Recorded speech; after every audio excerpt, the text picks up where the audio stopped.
Super, Ja, danke. perfekt. Ich hoffe, Sie haben mein Tschechisch verstanden. Ja, sicherlich. Ich Kein werde Problem. ještě umím česky. Vy ste odtiaľto? Ha? Vy sind von hier? Nein.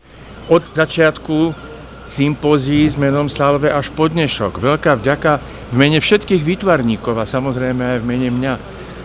Takú akciu a tak silný náboj, to sa nepodarí vždy dosiahnuť pri príprave sympózia, pri ich realizácii. Práve Prachatice majú tú silu a tú eleganciu, že dokážu sklbiť ľudí, tvorcov, ktorí neovládajú len remeslo a nič viac, remeslo, ale ktorí vedia vďaka remeslu a vďaka tomu vnútornému životu, vďaka Prachaticiam, ktoré na nich tu pôsobia, ktoré vedia dať do obrazu niečo, čo sa volá pocit, emócia, sila zážitku.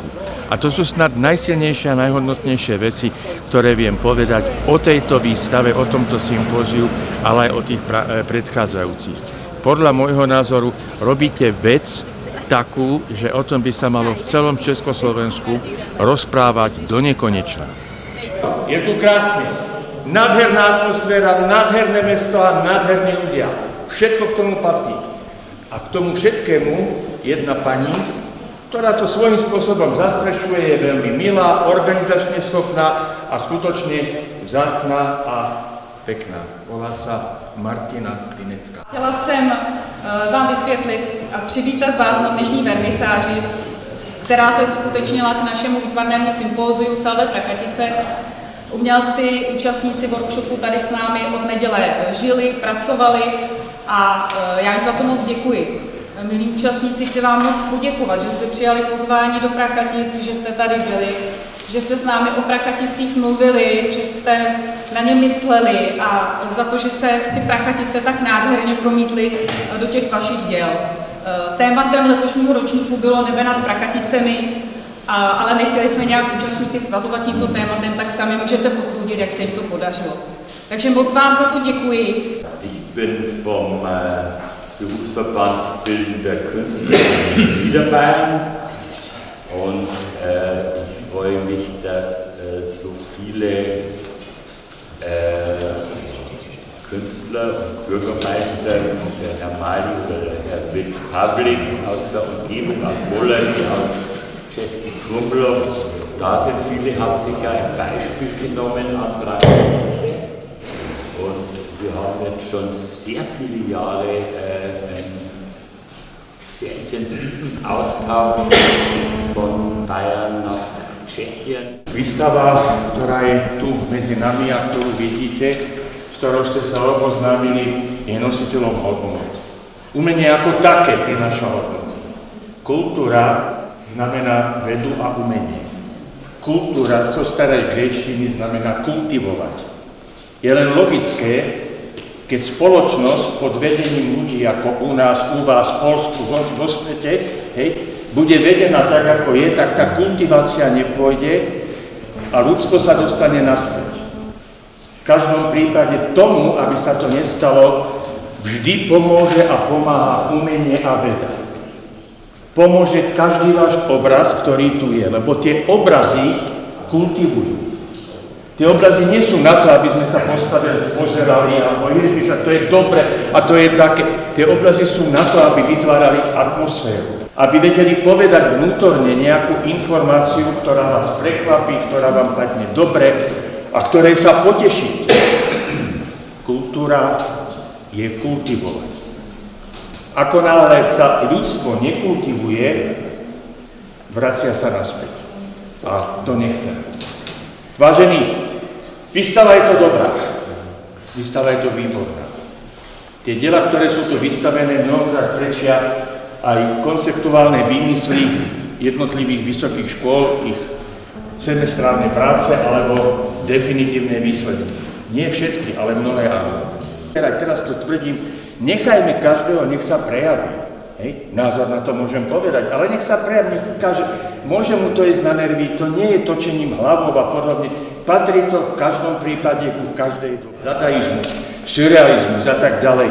Tie šoky prebiehajú v umení, ale to kvalitné, iba to kvalitné ostane. Tak ako v politike, v kultúre, v umení. Ale aj medzi nami, ktorí sme tu. Sie sehen fantastisch aus. Das ist nicht Minimalismus. Das ist like zero, like null. Aber diese null, to je ako zero, ako nula. Ale táto nula, táto prázdnota biela má veľa energie a veľa pozitivizmu. Aber diese Bilder haben zu viel Energie und Positivität. Pohľad na umenie je dnes úplne iný, ako bol pred stáročiami. A to treba rešpektovať. Výtvarní umelci, najmä tí mladí, majú a celkom opodstatnene tú históriu umeleckú jednak v krvi a jednak ich už natoľko nezaujíma, aby ju opakovali, ale chcú nájsť niečo nové. A preto prichádzajú do experimentov, často nepochopiteľných, často úplne odsúdenia hodných dnešnými ľuďmi, napriek tomu, že sa im venuje bulvára, že ich zvýrazňujú. Podľa môjho názoru je to normálny logický prístup, ktorý treba rešpektovať a ku ktorému taktiež treba povedať svoj názor, pokiaľ sa človeku páči alebo nie. Táto dnešná výstava, tá zaklada na niečom inom. Tá zaklada na niečom hodnotovom, ktoré svojím spôsobom naväzuje alebo rozvíja tie predchádzajúce myšlienky a tvorivé cesty 20. storočia, ale dáva im dnešný modernistický názor. To znamená, je to umenie, ktoré milujú a obdivujú stále snáď 80-90% ľudí sa k nemu prikláňa, rešpektuje ho a je ním nadšený. A toto je pre mňa veľmi silné. Sú tu obrazy vytvorené formou minimalizmu. Čistá biela plocha, v nej niekoľko podnetov, niekoľko prvkov, ktoré vytvárajú skutočne ilúziu energie, síly a krásnych zážitkov. Ďalšie obrazy sú založené na konštruktivizme, alebo dokonca na niečom, čo sa nazýva abstraktný expresionizmus, ale výtvarník ho poňal inak svojsky, doložil do ňoho niektoré prvky a už to nie je Rodko, ale už to je umelec, ktorý vystavuje na dnešnej výstave. Jednoducho vedel by som hovoriť o každom obrázku veľa, o každom obrazu hovoriť to, čo potrebuje sa o ňom povedať, aby ho ľudia lepšie vnímali a lepšie cítili. Na druhej strane, obrazy a tvorba sa nerobia preto, aby človek pred nimi stál a čudoval sa alebo obdivoval.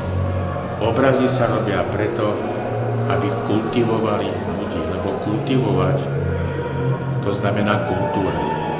A keď nekultivujete národ, keď nekultivujete pole alebo podobné, náš ľudský vývoj, keď není kultivovaný, zákonite ostáva stagnovať alebo ide dolu budú. Takže kultúra, umenie a dnešná výstava, to je o kultivovanosti ľudí a tá kultivovanosť má obrovskú silu a pomáha. Každý z obrazov je tu preto, aby dal ľuďom to zázračné slovo kultúra. –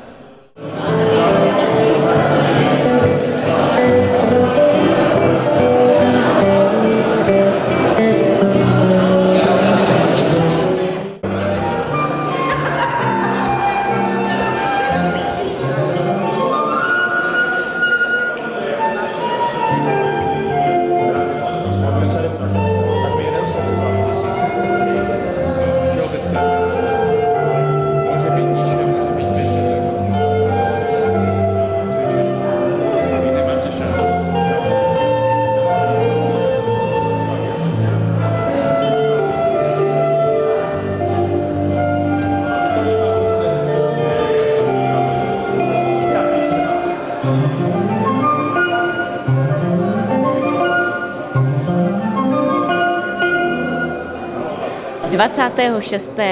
července v 17 hodin vás zvu na koncert flétnového kvarteta s naší zpěvačkou Mařenkou Krejsovou.